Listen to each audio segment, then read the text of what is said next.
Halo, nama aku Nevan. Aku Hafiz. Nama aku Evel. Aku Rani. Oke, kali ini kita akan bermain WhatsApp Opinion yang berasal dari tweet netizen soal kebijakan pemerintah pasca turunnya COVID-19.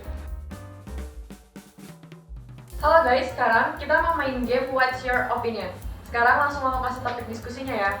Sebelumnya aku bacain dulu tweet dari @dayatina.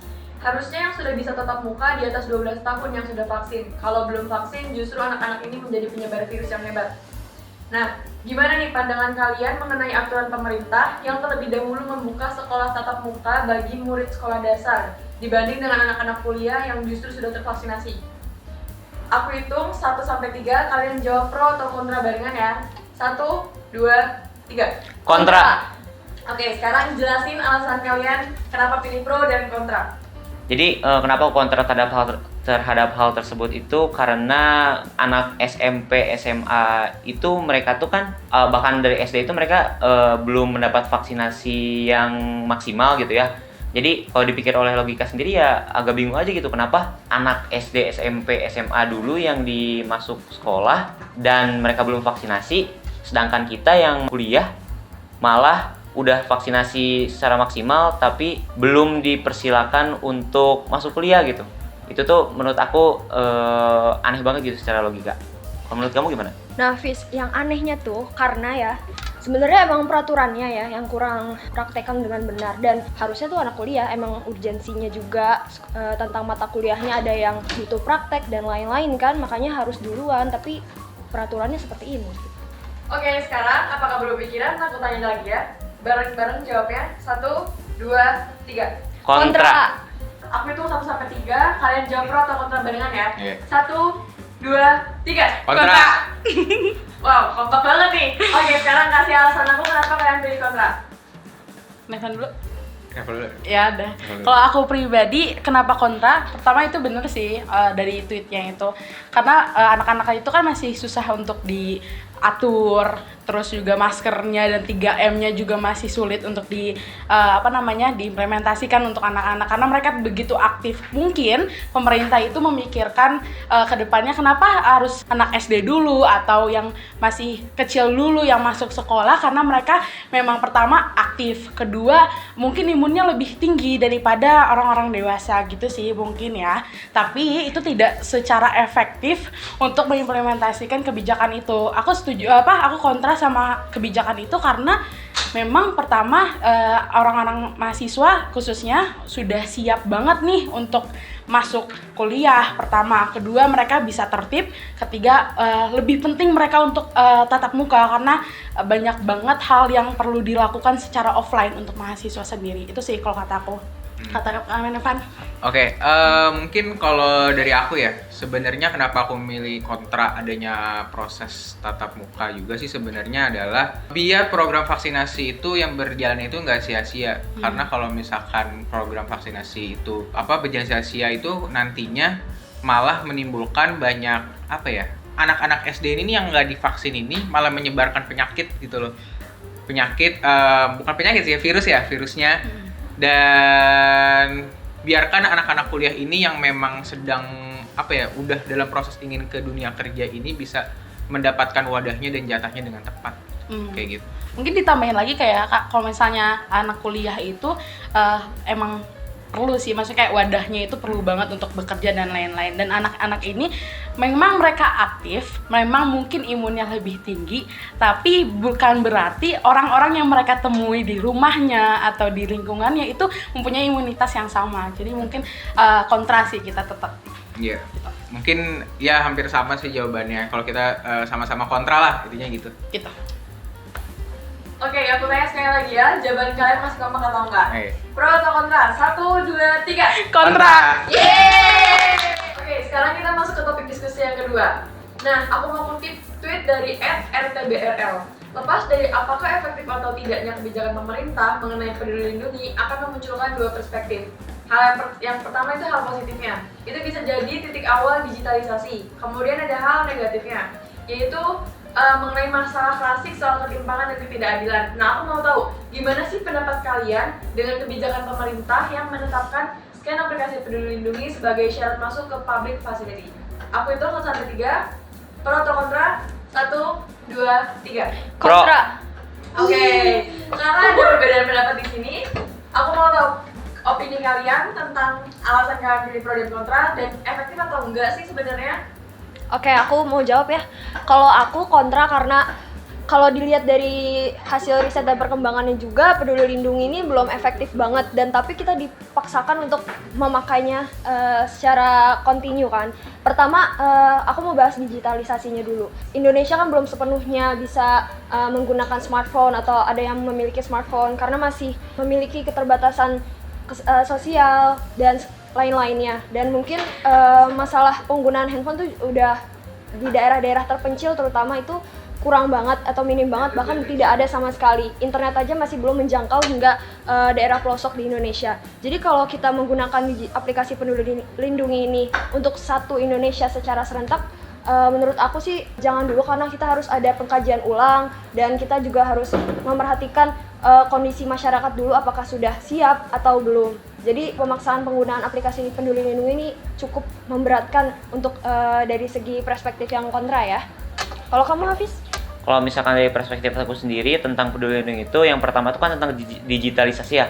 Kalau menurut aku perkembangan untuk digitalisasi Indonesia itu tuh menurut aku sebuah perkembangan. Kan yang namanya juga perkembangan pasti ada try and error-nya ya. Iya Nah, sih. menurut aku tuh pasti bisa dilakuin oleh Indonesia dan yang pasti Peduli Lindungi juga sudah dikaji secara komprehensif kayak gitu, secara analisisnya pasti udah mendalam gitu tentang diluncurkannya, diselenggarakannya ada aplikasi Peduli Lindungi ini. Nah, menurut aku emang betul sih kalau digitalisasi Peduli Lindungi itu bisa dijadikan perkembangan gitu buat Indonesia sendiri gitu. Kemudian untuk yang kayak apa tadi ketimpangan gitu ya? Ketimpangan bukan? Benar. Tentang ketimpangan kayak gitu, menurut aku karena kita di masa pandemi juga gitu, masyarakat tuh menurut aku masih dibatasi untuk bepergian gitu kan ya. Dan kita tuh masih kayak sangat disarankan untuk tetap di rumah aja. Peduli Lindungi itu kayak ngebatasin kita juga buat pola pikir masyarakat Indonesia tuh susah ke mall harus pakai aplikasi Peduli Lindungi. Jadi menurut aku kayak ya udahlah nggak usah jadi ke mallnya gitu, udah cuman mau jalan-jalan doang misalkan kayak gitu. Jadi itu tuh kayak bisa buat pembatasan juga buat masyarakat Indonesia biar gak terlalu jalan-jalan. Menurut aku gitu sih. Menurut kamu gimana? Kalau menurut aku ya, kalau kayak gitu malah gak ada gunanya juga dong kalau Peduli Lindungi. Ibaratkan implisitnya tuh ngelarang masyarakat buat masuk ke tempat-tempat umum agar tetap di rumah aja. Kasian dong yang punya mall dan tempat-tempat umum lainnya itu mau mendapatkan pemasukan dari masyarakat malah ditahan dengan penggunaan aplikasi Peduli Lindungi ini. Dan soal masyarakat yang mungkin tidak memiliki fasilitas seperti handphone atau smartphone kayak gitu, mereka kan juga pasti ada keinginan untuk masuk ke tempat umum, apalagi mereka ingin juga berpergian. Kayak kita kan nggak mungkin stay di satu tempat aja, pasti orang-orang di kampung sana, mungkin yang orang-orang di tempat tertinggal juga ingin mengunjungi saudaranya. Itu kan harus pakai aplikasi Peduli Lindungi untuk masuk ke stasiun atau terminal, seperti itu kan menyulitkan. Menurut aku ya, solusinya dari aku, daripada menyulitkan dengan harus memanfaatkan smartphone, kita bisa membagi di mana yang mungkin yang daerah perkotaan yang bisa memiliki akses fasilitas untuk menggunakan smartphone itu boleh menggunakan Peduli Lindungi. Namun untuk yang di desa 3T tertinggal terdepan itu bisa tetap pakai cara manual, entah mungkin dari sertifikat vaksinnya yang masih mungkin mereka ngecetak sendiri atau fotokopi sendiri dengan menunjukkan seperti itu. Jadi dipermudah, tidak harus menggunakan aplikasi karena ya balik lagi internet masih belum menyebar ke seluruh Indonesia seperti itu kalau aku. Oke, kuat banget nih argumennya. Aku Iya. mau cek sekali lagi, siapa tuh ada yang berubah pikiran. Aku Oke. cek sekali lagi ya, pro atau kontra. 1, 2, 3. Kontra. Wah. Oke, sekarang kita masuk ke topik diskusi yang kedua ya. Aku hitung 1 sampai 3. Pro atau kontra? 1, 2, 3. Kontra. Oke, jelasin opini kalian. Menurut kalian efektif atau enggak sih? Karena duluan. Oke. Kalau menurut aku pribadi sih ya, sebenarnya Peduli Lindungi untuk sebagai persyaratan untuk masuk di public place itu agak menyulitkan ya, terutama orang-orang yang tidak punya akses, tidak punya kesempatan untuk bisa menikmati teknologi gitu. Mungkin mereka punya HP, cuma ya apa ya bahasanya, mungkin HP kentang gitu kan agak sulit gitu. Apalagi sistemnya Peduli Lindungi dimana ketika kita masuk satu mall gitu misalkan, harus nge-track location, dan itu yang buat HP panas dan baterainya cepat habis. Jadi agak kurang kurang bagus lah sebenarnya, mungkin kayak gitu. Oke, kalau dari aku sendiri, kenapa aku kontra? Pertama, aplikasi ini tuh belum stabil itu gitu. Maksudnya belum bisa kita samaratakan dengan seluruh penduduk di Indonesia khususnya, karena mereka sendiri belum punya fasilitas yang memadai. Ada yang punya masalah ekonomi, itu kan semua yang diakses itu dari digitalisasi dan lain-lainnya, harus punya smartphone dan lain-lain, punya cellphone gitu. Tapi nggak semua masyarakat Indonesia itu memiliki fasilitas itu gitu. Itu pertama. Kedua, mungkin mereka nggak punya hal itu karena kekurangan ekonomi, makan aja susah, gimana mau punya teknologi itu gitu, istilahnya kayak gitu. Dan yang ketiga, kenapa nggak efektif? Karena kegunaannya itu belum semaksimal, dan kita pun sebagai penggunanya belum tentu mengerti kenapa harus ada aplikasi ini. Toh cuman nge-scan doang, apa sih gunanya gitu. Jadi belum ada dan belum sadar juga gitu, karena dari pemerintah sendiri pun tidak memberitahu ini tuh sepertinya seperti apa sih, penyuluhannya bagaimana, harus seperti apa, ini tuh kegunaannya apa sih. Jadi untuk orang-orang yang melek teknologi pun ini sangat useless kalau aku lihat-lihat kayak gitu sih. Kenapa aku kontranya? Oke, jadi kalian masih mempertahankan kekompakan kalian ya. Yeay! Tim kontra. Kontra. Oke, sekarang kita masuk ke topik diskusi yang ketiga.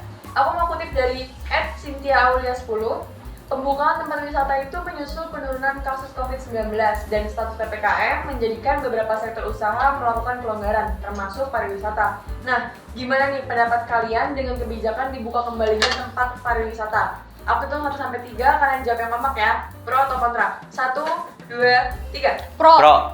Oke, jelas. Kompak banget nih. Sekarang aku mau tahu alasan kalian sama-sama pilih pro. Siapa dulu? Kamu aja dulu. Menurut aku kenapa dibuka, yang pertama pastinya itu meningkatkan ekonomi negara Indonesia sendiri gitu ya. Karena kan pelonggaran PPKM sendiri itu sektor pariwisatanya itu tuh bakal ningkatin banget ya, kayak devisa negara, terus kayak pendapatan daerah juga mereka bakal dapat dari situ gitu. Jadi dibukanya pariwisata. Kemudian yang kedua itu kenapa setelah adanya pelonggaran PPKM pariwisata dapat dibuka, kita lihat program vaksinasi dari pemerintah juga sudah berapa ya? Kemarin tuh update tuh udah hampir 100 juta orang. 100 juta orang tuh sudah divaksinasi, dan itu tuh sudah memperlihatkan sekali bahwa kualitas dan perkembangan pemerintah terhadap program vaksinasi untuk menanggapi pandemi ini tuh ya sudah cukup optimal gitu. Ya, karena ada beberapa negara lain juga mereka berpendapat ya Indonesia tuh kok kenapa sih keren banget kalau vaksinasinya tuh cepet parah gitu. Dalam Ya, satu setuju hari banget. dalam 1 hari itu bisa 1 juta gitu. Jadi menurut aku itu pun akan aman, dan pastinya juga disertai dengan 3M itu ya, protokol kesehatan yang ketat juga di sektor pariwisatanya. Kalau menurut aku gitu sih kenapa aku milih pro. Kalau kata kamu gimana? Aku setuju banget sama kata kamu, Fis. Emang kita kan udah siap juga nih ya, soal vaksinasinya juga sudah mulai meluas, dan masyarakat terutama ya yang menyelenggarakan sektor pariwisata ini sudah diwajibkan vaksin, bahkan sudah suntik vaksin hingga 2 kali, itu diwajibkan. Jadi menurut aku tuh udah aman banget. Namun ini perlu digarisbawahi bagi pengunjungnya juga. Jadi ketika sektor pariwisatanya itu udah membuka, dan itu kan menjadi ladang pemasukan untuk sektor pariwisatanya. Namun pengunjungnya sendiri pun harus taat peraturan protokol kesehatan, karena dengan pengunjung taat, maka durasi atau panjangnya pembukaan sektor pariwisata itu juga akan lama karena ketaatan dari pengunjung itu. Kalau lihat dari berita ya, Fis, banyak banget pengunjung yang masih kurang menaati peraturan protokol kesehatan, sehingga dampaknya ke sektor pariwisatanya. Jadi sektor pariwisatanya malah jadi ketutup lagi. Jadinya pemasukan di sektor pariwisata itu mulai menipis. Jadi kita harus seimbang dan kita harus bekerja sama. Bener sih, setuju banget. Ya menurut kita intinya kita dukung lah tentang pelonggaran PPKM itu buat sektor pariwisata gitu sih. Oke, setuju banget. Oke, kompak banget nih jawabannya. Jadi selesai. Oke, sekarang kita masuk ke topik diskusi yang ketiga nih. Aku hitung 1-3 ya. Kompak nggak nih? 1, 2, 3. Pro. Oke, aku mau tahu alasan kalian dong. Aku dulu kali ya. Iya boleh. Karena kenapa aku pro? Karena sebenarnya gini, dalam suatu negara itu dalam suatu negara kayaknya butuh banget untuk penyeimbangan antara ekonominya, kesehatannya, dan lain sebagainya gitu ya. Kalau misalnya kita fokus terus sama kesehatan, PPKM terus, keketatan terus gitu. Yang di luar ya mungkin yang pembisnis, yang kelas atas masih bisa makan untuk besok. Tapi untuk yang kelas bawah, untuk yang rakyat-rakyat biasa belum tahu nih. Mungkin kesehatan fisiknya sehat, tapi mentalnya enggak untuk buat besok makan itu makan apa gitu. Istilahnya kayak gitu. Nah, untuk pariwisata ini kenapa aku pro banget? Karena dia juga membuka lagi lahan untuk ekonomi, membuka lagi untuk teman-teman yang memang di kelas bawah untuk buka lagi usahanya gitu. Untuk sama-sama lagi meningkatkan ekonominya. Mungkin di kalangan waktu PPKM ini si pariwisata ini bisa meningkatkan kualitasnya lebih baik lagi, kayak gitu sih kalau dari aku. Iya. Mungkin kalau dari aku lebih banyak nambahin sih terkait pro pembukaan tempat pariwisata ya. Tempat pariwisata itu kan cuma satu ya, maksudnya dalam artian orang cuma bergantung dalam satu lahan, kayak emang itu nggak bisa dikembangkan lebih jauh gitu, terutama pariwisata yang emang bergerak kayak di alam gitu, misal kayak Labuan Bajo atau kayak gimana gitu kan. Nah, orang-orang ini sebenarnya selama pandemi ini mereka harus berjuang keras memutar otak gimana ya biar tetap bisa melanjutkan hidup lah, di mana lahannya satu-satunya tempat mereka bekerja itu ditutup dan nggak ada lagi pengunjung yang bisa masuk gitu loh untuk bisa memutar uang di situ gitu loh. Nah, jadi pembukaan tempat pariwisata ini meskipun secara step by step ya, ini sangat membantu sih bagi orang-orang yang terdampak gitu loh. Kayak gitu sih kalau dari aku. Istilahnya walaupun sedikit-sedikit tapi ada hasilnya Ya, daripada ada langsung hasilnya. besar kayak gitu sih. Kayak gitu. Oke, cukup? Cukup. Cukup. Yeay, masih kompak!